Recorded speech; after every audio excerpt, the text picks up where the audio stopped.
Hi hello வணக்கம். Welcome back to trend breakers academy. எனக்கு கொஞ்சம் அவுட் ஆஃப் ஸ்டேஷனில் இருந்தாலும் நல்ல கிளியரான வீடியோ அப்லோட் பண்ண முடியல. ஸோ நான் மொபைல்லேருந்தே அப்லோட் பண்ணுறேன். ஸோ நிஃப்டி வந்து பார்த்திங்க அப்படின்னா நேற்று வந்து ரெசிஸ்டன்ட் ஆக்ட் ஆகிருக்கு 21,489ன்றதுல. ஸோ இன்றைக்கும் பார்த்திங்க அப்படின்னா நேற்று ஆனால் கம்ப்ளீட் சைட்வேஸில் தான் நேற்று க்ளோஸ் ஆச்சு.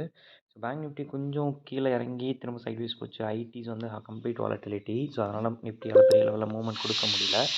ஸோ இன்றைக்கி பார்த்திங்க அப்படின்னா உங்களுக்கு same resistance and support level தான். ரெசிஸ்டன்ட் ஆக்ட் ஆக போகிறது 21,489. ஃபஸ்ட்டு சப்போர்ட் வந்து பார்த்திங்கன்னா 21,200 கிட்ட ஆக்ட் ஆகும். அதை பிரேக் பண்ணிச்சு அப்படின்னா 21,000 வரைக்கும் போகிறதுக்கு சான்சஸ் இருக்குது. ஓகேங்களா, இது வந்து நிஃப்டியோட லெவல்ஸ்.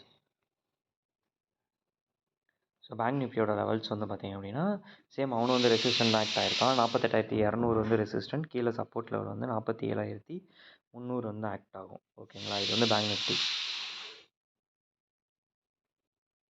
ஸோ ஐடியுமே நேற்று வந்து நம்ம சொன்ன அந்த ரெசிஸ்டண்ட்டை வந்து எடுத்திருக்கு.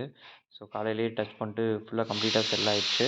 ஸோ இப்போதைக்கு அடுத்த ரெசிஸ்டண்ட் வந்து அவருக்கு எங்கே இருக்கும்னா 36,200ன்ற இடத்துல இன்றைக்கி வந்து ரெசிஸ்டண்ட் வந்து ஆக்ட் ஆகும் அவருக்கு.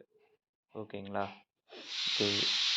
நான் வந்து கொஞ்சம் நெட்வொர்க் ரிசால்வ் பண்ணிட்டு கொஞ்சம் கம்ப்ளீட் வீடியோஸ் நாளைக்கு போட ட்ரை பண்ணுறேன். ஓகே, தேங்க்யூ ஃபார் வாட்சிங்.